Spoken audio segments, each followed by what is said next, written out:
أعوذ بالله من الشيطان الرجيم. بسم الله الرحمن الرحيم. الحمد لله الذي أنزل على عبده الكتاب ولم يجعل له عوجا قيما لينذر بأسا شديدا من لدنه ويبشر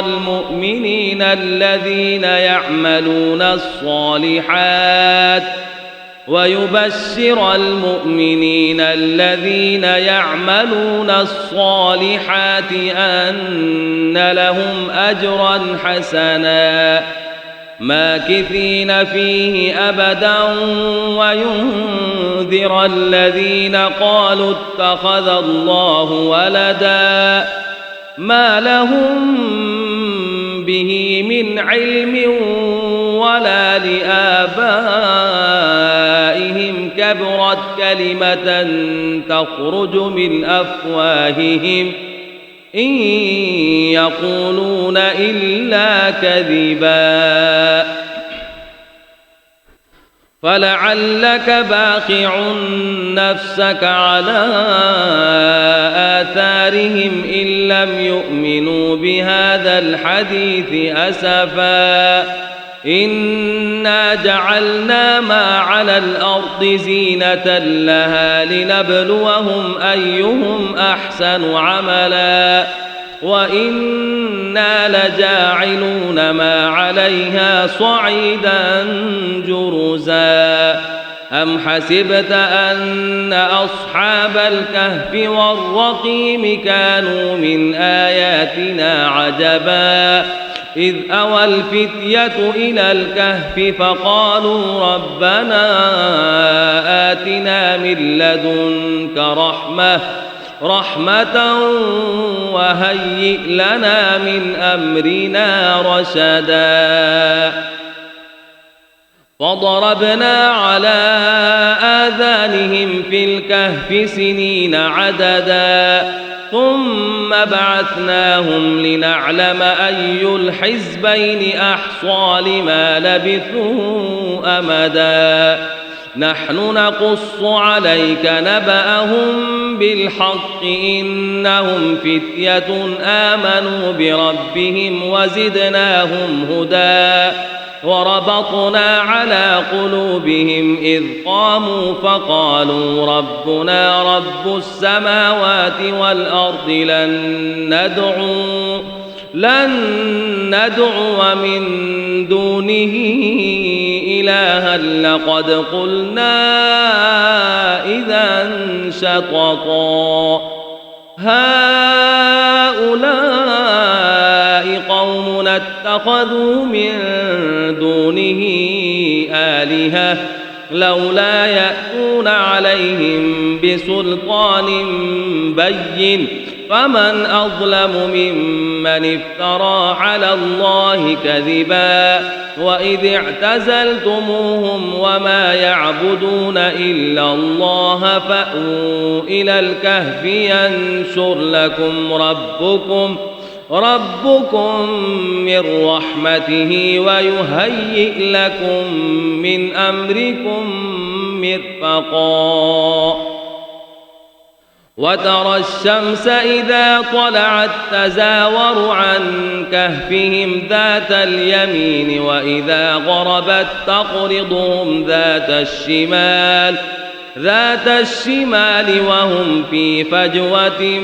منه ذلك من آيات الله من يهد الله فهو المهتد ومن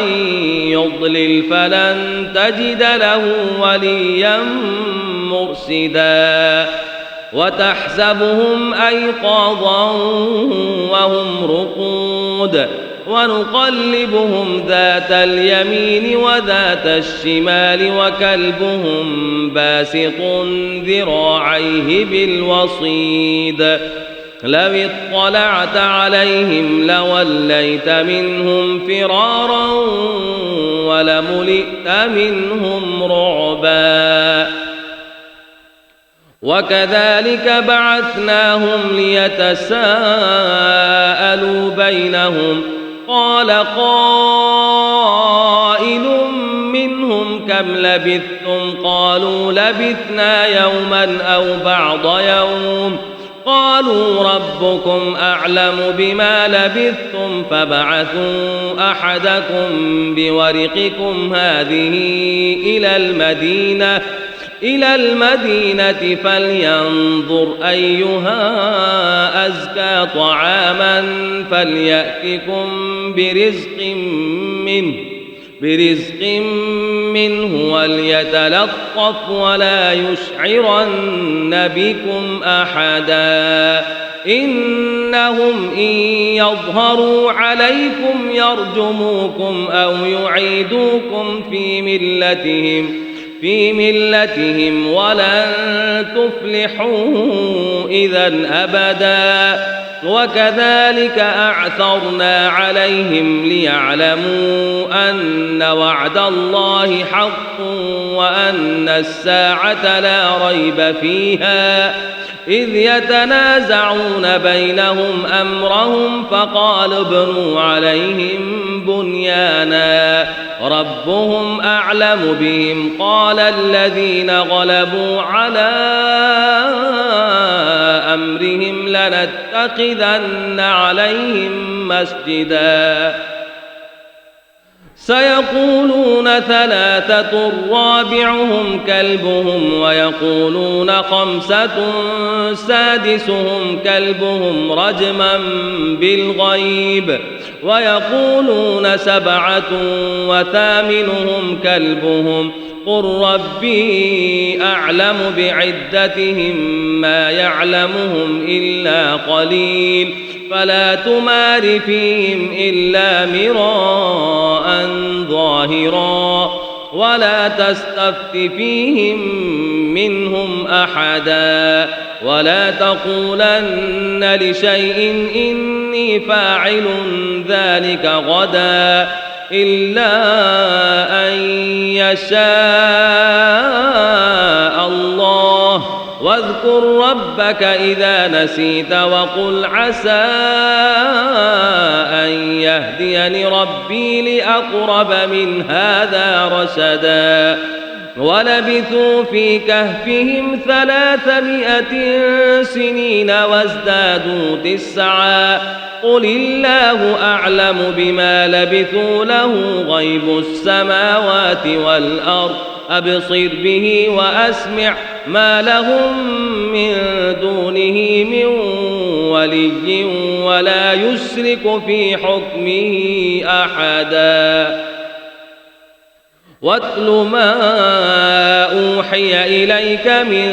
كتاب ربك لا مبدل لكلماته ولن تجد من دونه ملتحدا واصبر نفسك مع الذين يدعون ربهم بالغداة والعشي يريدون وجهه ولا تعد عيناك عنهم تريد زينة الحياة الدنيا ولا تطع من أغفلنا قلبه عن ذكرنا واتبع هواه وكان أمره فرطا وقل الحق من ربكم فمن شاء فليؤمن ومن شاء فليكفر إنا أعتدنا للظالمين نارا أحاط بهم سرادقها وإن يستغيثوا يغاثوا بماء كالمهل يشوي الوجوه بئس الشراب وساءت مرتفقا إن الذين آمنوا وعملوا الصالحات إنا لا نضيع أجر من أحسن عملا أولئك لهم جنات عدن تجري من تحتهم الأنهار يحلون فيها من أساور من ذهب ويلبسون ثيابا خضرا من سندس واستبرق متكئين فيها على الأرائك نعم الثواب وحسنت مرتفقا واضرب لهم مثلا الرجلين جعلنا لأحدهما جنتين من أعناب وحففناهما بنخل وجعلنا بينهما زرعا كلتا الجنتين آتت أكلها ولم تظلم منه شيئا وفجرنا خلالهما نهرا وكان له ثمر فقال لصاحبه وهو يحاوره أنا أكثر منك مالا وأعز نفرا ودخل جنته وهو ظالم لنفسه قال ما أظن أن تبيد هذه أبدا وما أظن الساعة قائمة ولئن رددت إلى ربي لأجدن خيرا منها منقلبا قال له صاحبه وهو يحاوره أكفرت بالذي خلقك من تراب ثم من نطفة ثم سواك رجلا لكن هو الله ربي ولا أشرك بربي أحدا ولولا إذ دخلت جنتك قلت ما شاء الله لا قوة إلا بالله إن ترني أنا أقل منك مالا وولدا فعسى ربي أن يؤتيني خيرا من جنتك ويرسل عليها حسبانا من السماء فتصبح صعيدا زلقا أو يصبح ماؤها غورا فلن تستطيع له طلبا وأحيط بثمره فأصبح يقلب كفيه على ما أنفق فيها وهي خاوية على عروشها ويقول يا ليتني لم أشرك بربي أحدا ولم تكن له فئة ينصرونه من دون الله وما كان منتصرا هنالك الولاية لله الحق هو خير ثوابا وخير عقبا واضرب لهم مثل الحياة الدنيا كماء إن أنزلناه من السماء فاختلط به نبات الأرض فأصبح هشيما تذروه الرياح وكان الله على كل شيء مقتدرا المال والبنون زينة الحياة الدنيا والباقيات الصالحات خير عند ربك ثوابا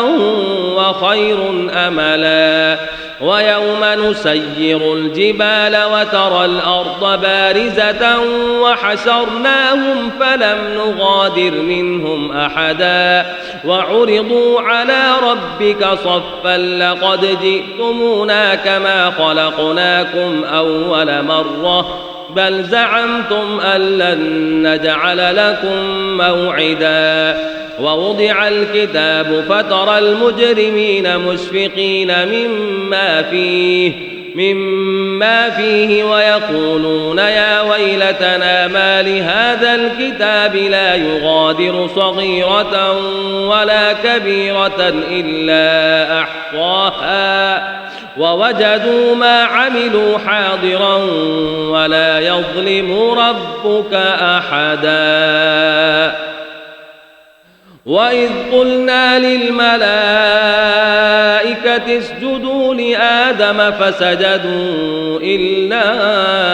إبليس كان من الجن ففسق عن أمر ربه أفتتخذونه وذريته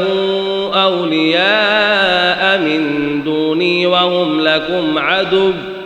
بئس للظالمين بدلا. ما أشهدتهم خلق السماوات والأرض ولا خلق أنفسهم وما كنت متخذ المضلين عضدا. ويوم يقول نادوا شركائي الذين زعمتم فدعوهم فلم يستجيبوا لهم وجعلنا بينهم موبقا. ورأى المجرمون النار فظنوا أنهم مواقعوها ولم يجدوا عنها مصرفا. ولقد صرفنا في هذا القرآن للناس من كل مثل وكان الإنسان أكثر شيء جدلا. وما منع الناس أن يؤمنوا إذ جاءهم الهدى ويستغفروا ربهم إلا أن تأتيهم سنة الأولين أو يأتيهم العذاب قبلا. وما نرسل المرسلين إلا مبشرين ومنذرين ويجادل الذين كفروا بالباطل ليدحضوا به الحق واتخذوا آياتي وما أنذروا هزوا. ومن أظلم ممن ذكر بآيات ربه فأعرض عنها ونسي ما قدمت يداه إنا جعلنا على قلوبهم أكنة أن يفقهوه وفي آذانهم وقرا وإن تدعوهم إلى الهدى فلن يهتدوا إذا أبدا. وربك الغفور ذو الرحمة لو يؤاخذهم بما كسبوا لعجل لهم العذاب بل لهم موعد لن يجدوا من دونه موئلا. وتلك القرى أهلكناهم لما ظلموا وجعلنا لمهلكهم موعدا. وإذ قال موسى لفتاه لا أبرح حتى أبلغ مجمع البحرين أو أمضي حقبا فلما بلغا مجمع بينهما نسيا حوتهما فاتخذ سبيله في البحر سربا فلما جاوزا قال لفتاه آتنا غداءنا لقد لقينا من سفرنا هذا نصبا.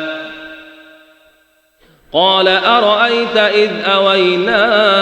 إلى الصخرة فإني نسيت الحوت وما أنسانيه إلا الشيطان أن أذكره واتخذ سبيله في البحر عجبا. قال ذلك ما كنا نبغي فارتدا على آثارهما قصصا فوجدا عبدا من عبادنا آتيناه رحمة من عندنا وعلمناه من لدنا علما. قال له موسى هل أتبعك على أن تعلمني مما علمت رشدا قال إنك لن تستطيع معي صبرا وكيف تصبر على ما لم تحط به خبرا قال ستجدني إن شاء الله صابرا ولا أعصي لك أمرا قال فإن اتبعتني فلا تسألني عن شيء حتى أحدث لك منه ذكرا فانطلقا حتى إذا ركبا في السفينة خرقها قال أخرقتها لتغرق أهلها لقد جئت شيئا إمرا قال ألم أقل إنك لن تستطيع معي صبرا قال لا تؤاخذني بما نسيت ولا ترهقني من أمري عسرا فانطلقا حتى إذا لقيا غلاما فقتله قال أقتلت نفسا بغير نفس لقد جئت شيئا نكرا قال ألم أقل لك إنك لن تستطيع معي صبرا قال إن سألتك عن شيء بعدها فلا تصاحبني قد بلغت من لدني عذرا فانطلقا حتى إذا أتيا أهل قرية استطعما أهلها فأبوا أن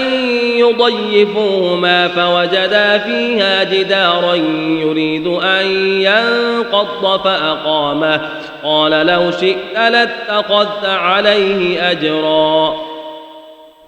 قال هذا فراق بيني وبينك سأنبئك بتأويل ما لم تستطع عليه صبرا أما السفينة فكانت لمساكين يعملون في البحر فأردت أن أعيبها وكان وراءهم ملك يأخذ كل سفينة غصبا وأما الغلام فكان أبواه مؤمنين فخشينا أن يرهقهما طغيانا وكفرا فأردنا أن يبدلهما ربهما خيرا منه زكاة وأقرب رحما وأما الجدار فكان لغلامين يتيمين في المدينة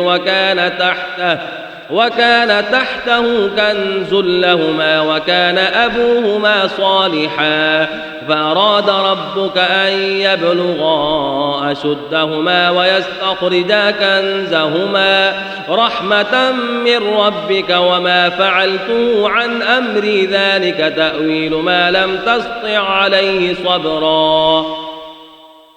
ويسألونك عن ذي القرنين قل سأتلو عليكم منه ذكرا إنا مكنا له في الأرض وآتيناه من كل شيء سببا فأتبع سببا حتى إذا بلغ مغرب الشمس وجدها تغرب في عين حمئة ووجد عندها قوما قلنا يا ذا القرنين إما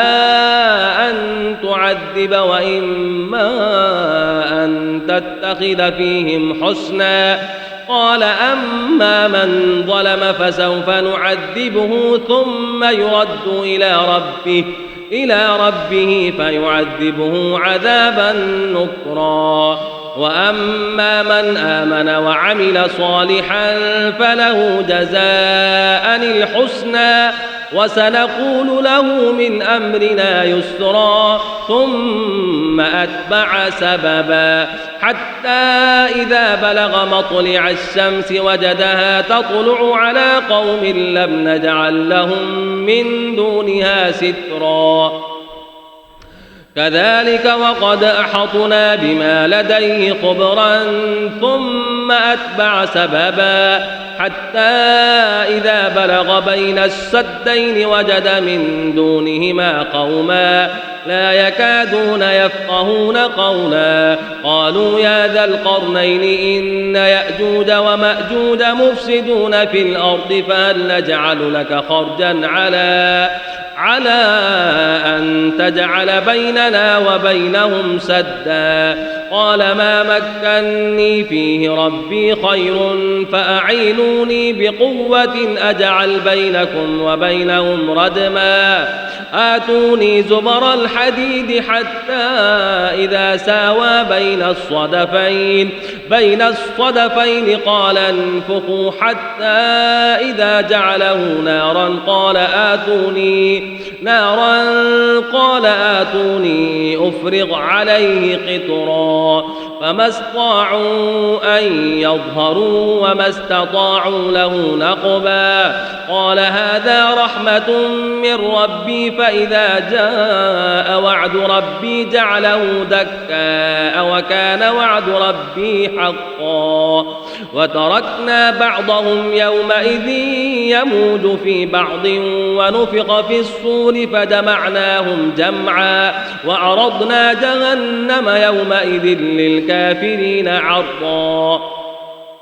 الذين كانت أعينهم في غطاء عن ذكري وكانوا لا يستطيعون سمعا أفحسب الذين كفروا أن يتخذوا عبادي من دوني أولياء إنا